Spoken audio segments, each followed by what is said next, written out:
हर साल की तरह इस साल भी महिलाओं ने होली के 10 दिन बाद आने वाली दशमी पर शुक्रवार को परंपरा अनुसार परिवार की सुख समृद्धि के लिए व्रत रख दशा माता की पूजा पीपल के वृक्ष की परिक्रमा लगाकर की। त्रिवेणी धाम मंदिर के पंडित नितेश कुमार ने बताया कि मान्यता अनुसार ग्रह दशा सुधारने और सुख समृद्धि की कामना के लिए महिलाएं दशा माता का पूजन करती है। इस दिन महिलाओं ने कच्चा सूत पेड़ पर लपेट कर सुख सौभाग्य की कामना की। अपने जीवन की दशा और दिशा को सुव्यवस्थित करने के लिए जीवन में धन्य धान्य और सुख समृद्धि प्राप्ति के लिए महिलाएं दशा माता का पूजन करती है। नगर के नीलकंठ त्रिवेणी धाम मंदिर सहित बेसोदा मंडी पुलिस चौकी व हरि प्लाजा में लगे पीपल के वृक्ष की महिलाओं ने परंपरा अनुसार व्रत रखकर पूजा कर सूत का धागा बांधकर 11 परिक्रमा लगाई और धागा अपने गले में भी धारण किया। महिलाओं ने अपने घर की दशा सुधारने के लिए माता से प्रार्थना भी की। आपको बता दें कि जिस सूत के धागे को महिलाएं इस व्रत के दौरान धारण करती है उसे पूरे वर्ष अपने गले में बांधे रखती है। यह धागा 1 साल पूरा होने पर अगली दशा माता के पूजन पर ही बदला जाता है। इस परंपरा का निर्वहन करने के लिए पीपल के वृक्ष के समीप ही महिलाओं ने दशा माता की कथा का भी श्रवण किया। बेसोदा मंडी में नीलकंठ महादेव, त्रिवेणी धाम, बेसोदा मंडी पुलिस चौकी, हरि प्लाजा, मालीपुरा में बुनियादी स्कूल व बेसोदा के मामाजी महाराज मंदिर में पीपल के वृक्ष की पूजा महिलाओं द्वारा की गई। इस दौरान पूजन करने के लिए सुबह से दोपहर तक महिलाओं की भीड़ देखने को मिली। बेसोदा मंडी से एसके मीडिया के लिए ब्यूरो रिपोर्ट। और यहाँ सभी मोहल्ले की महिलाओं के साथ में यहाँ शिव मंदिर में पूजा अर्चना करने आई हूँ। आज दशा माता का व्रत है। सभी महिलाएं बहुत खुश है, हर्षोल्लास से ये त्योहार ही है हमारे लिए और सभी के लिए ये मना रही है। क्या कुछ तैयारियां करती महिलाएं इससे पहले? मतलब महिलाएं उससे पहले सभी महिलाएं जो घर में जो चीज़ें रहती है सभी को व्यवस्थित करते हुए पूजा की थाल जमाना और उसमें सभी एक दूसरे को जो मिलती है और जो घर के लिए जो मांगती है कि हमारे घर में समृद्धि की वृद्धि हो और सुख शांति हो, उसी के लिए ये त्योहार मना रहे हैं। और जैसा इस साल मना इससे हर साल मनता रहे और अच्छा मने। क्या नाम है आपका? पंडित नितेश शर्मा। पंडित जी, आज दशा दशमी का जो त्यौहार है महिलाओं का त्यौहार माना जाता है, क्या महत्व रहता है इसका धार्मिक रूप से और किस तरह से बेसोदा मंडी त्रिवेणी धाम मंदिर में इसको मनाया जा रहा है? इस व्रत का जो महत्व है, इस दिन जो सुहागन महिलाएं होती है वो दशा माता की पूजा करती है। पीपल का जो वृक्ष होता है उसका पूजन होता है। ये अपने ग्रह दशा सुधारने के लिए इस पूजन को किया जाता है, इस व्रत को किया जाता है। पहले जो मोहल्ले की जो महिलाएं थी, जो चौकी के पीछे जो पीपल का पेड़ है वहाँ पे पूजन करने जाते थे, पर जब से इस मंदिर का नवनिर्माण हुआ है, त्रिवेणी धाम का नवनिर्माण हुआ है, तब से सारी जो मोहल्ले की महिलाएं हैं यहीं पूजन करने आती हैं और अपने जो भोले बाबा का स्थान है इसका भी नवनिर्माण हो गया है और इस मोहल्ले की सारी महिलाओं ने यहीं पर आकर पूजन किया है।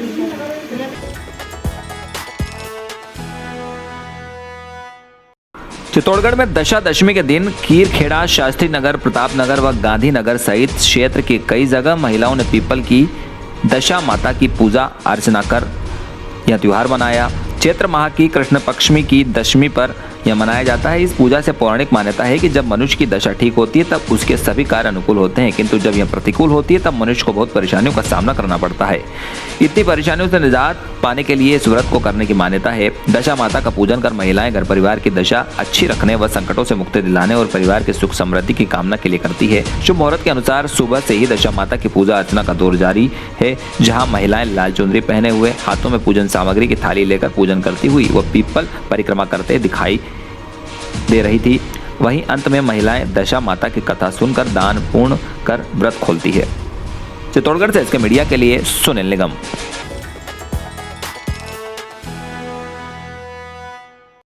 हर वर्ष चैत्र मास की कृष्ण पक्ष की दशमी तिथि को दशा माता का व्रत मनाया जाता है। इसी परंपरा का निर्वहन करते हुए चौमेला में भी महिलाओं ने दशा माता का पूजन कर व्रत मनाया। मान्यता के अनुसार इस दिन दशा माता का पूजन करने से घर परिवार में सुख समृद्धि व खुशहाली बनी रहती है, परेशानियां खत्म होती है। दशा माता और कोई नहीं मां पार्वती का ही स्वरूप है। इस दिन वृक्षों की त्रिवेणी, पीपल, बरगद, नीम की भी पूजा का विधान माना गया है। चौमेला से इसके मीडिया के लिए रमेश मोदी।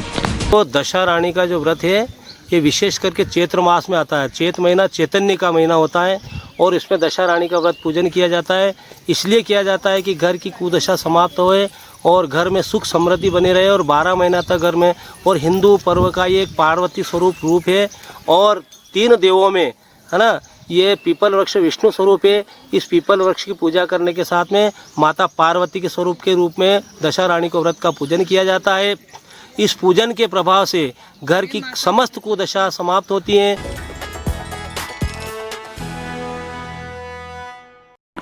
झालावाड़ के समीप ढाबा बोरदा गांव में हुई सड़क दुर्घटना में पति पत्नी और उनका 12 साल का लड़का घायल हो गया। तीनों को उपचार के लिए झालावाड़ जिला अस्पताल लाया, जहां मां बेटे को कम चोट होने के कारण प्राथमिक उपचार के बाद छुट्टी दे दी गई, जबकि पिता के सर में गंभीर चोट होने के कारण उन्हें जिला अस्पताल में उपचार के लिए भर्ती करवाया। दरअसल झालावाड़ हाउसिंग बोर्ड कॉलोनी निवासी शंकर लाल, उनकी पत्नी गीताबाई और 12 साल का पुत्र आकाश शादी समारोह में भाग लेने के लिए ढाबा बोरदा गाँव गए थे।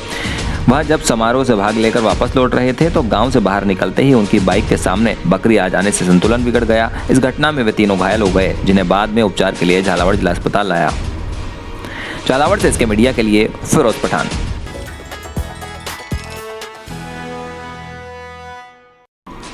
झालरापाटन में होलिका दहन के 10वें दिन आज महिलाओं ने होली दशमी पर दशा माता की पूजन की। आज सुबह से ही पूजा अर्चना का दौर दिन भर जारी रहा। 16 श्रृंगार कर सुहागिन महिलाएं लाल और केसरिया रंग की साड़ी पहनकर दशा माता की पूजन करने के लिए मंदिरों में पहुंची। कई महिलाओं ने पीपल वृक्ष पर विधि विधान से पूजन कर पेड़ की परिक्रमा की और आरोग्य की कामना का सूत पीपल के देव को समर्पित किया। इसके बाद राजा नल और रानी दमयंती तथा दशा माता की कथा सुनी। माता को बेसन के गहने, कुमकुम, चावल, दीपक और मिठाई अर्पित की। साथ में पंत वारू का भी पूजन किया।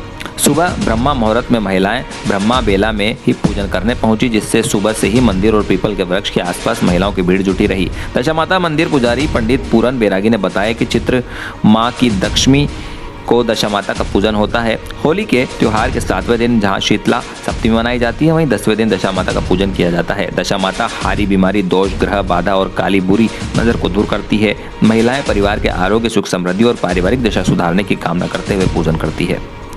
झालरापाटन से इसके मीडिया के लिए फिरोज पठान।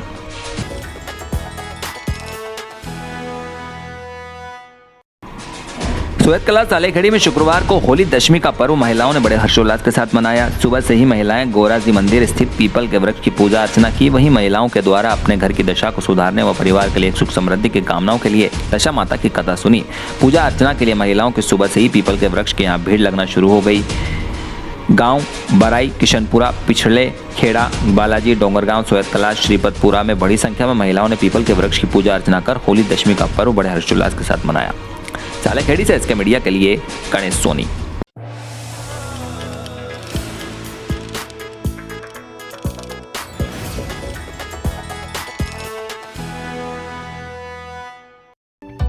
मध्य प्रदेश शासन की मुख्यमंत्री लाडली बहना योजना अंतर्गत पात्रता मध्य प्रदेश की स्थानीय निवासी हो, विवाहित हो, जिसमें विधवा, तलाकशुदा एवं परित्यक्ता महिला भी सम्मिलित होगी। आवेदन के कैलेंडर वर्ष में 1 जनवरी की स्थिति में 23 वर्ष पूर्ण कर चुकी हो तथा 60 वर्ष की आयु से कम हो।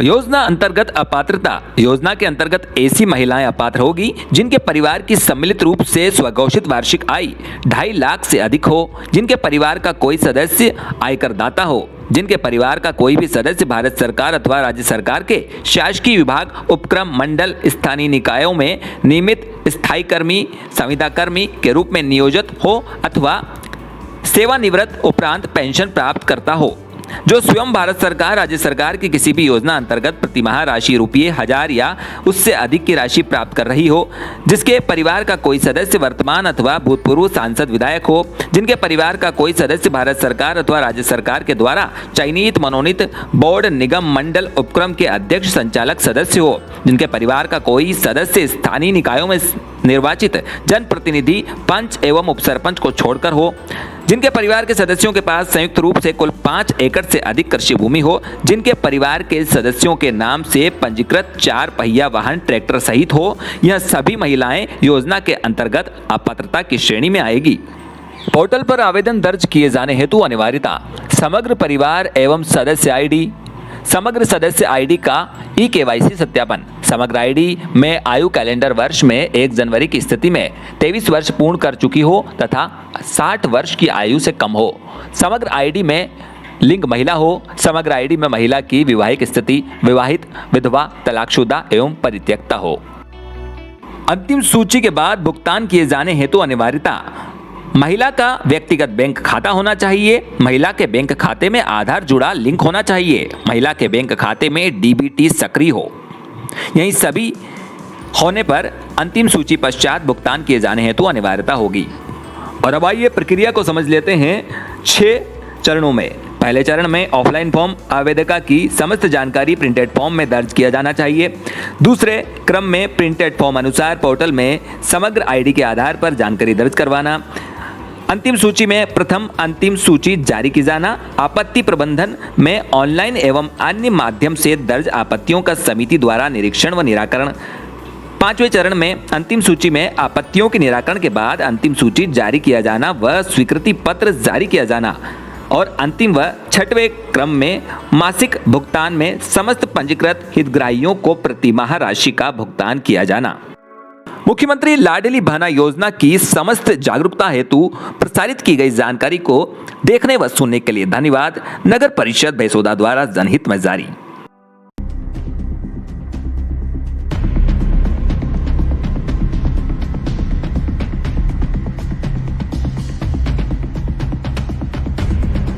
राह दुर्घटनाओं की वजह से कई तरह की चोटें लगती ही रहती है। कभी कभी हड्डियां टूट भी सकती है।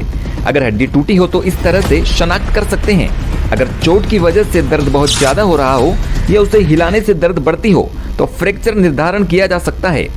अगर घाव के पास सूजन हो, चमड़ा लाल हो या शरीर के आकार में बदलाव स्पष्ट दिखे तो फ्रैक्चर निर्धारण किया जा सकता है। चोट आयंग को हिलने से रोकने के लिए सीधी लकड़ी से बांधकर घायल व्यक्ति को डॉक्टर के पास ले जाएं। एक सख्त लकड़ी को घाव के दोनों तरफ के जोड़ों से चिपकाए रखें। वो लकड़ी ना हिले, उसे चोट के चारों ओर कपड़े से बांधिए। चोट आयंग से लकड़ी अच्छी तरह से सटा रहे, ऐसे बांधिए। राह दुर्घटनाग्रस्तों को सहायता करने से न कतराएं। तहे दिल से सहायता करने वालों को कानूनी संरक्षण दिया जाता है। मानवीय सहायक कानून के तहत सहायकों को कोई भी जवाबदारी करने की जरूरत नहीं, वे तुरंत जा सकते हैं। सिविल या क्रिमिनल कानून के तहत कोई भी सहायक को दोषी नहीं माना जाता। सहायकों का नाम या अन्य विवरणों का खुलासा करने के लिए उनसे कोई जबरदस्ती नहीं कर सकता। मेडिकल लीगल केसेस में भी उनके विवरणों का खुलासा करने के लिए जबरदस्ती नहीं की जा सकती। हॉस्पिटल के कर्मचारी सहायकों को रोकने के लिए या पैसे भरने के लिए जोर जबरदस्ती नहीं कर सकते।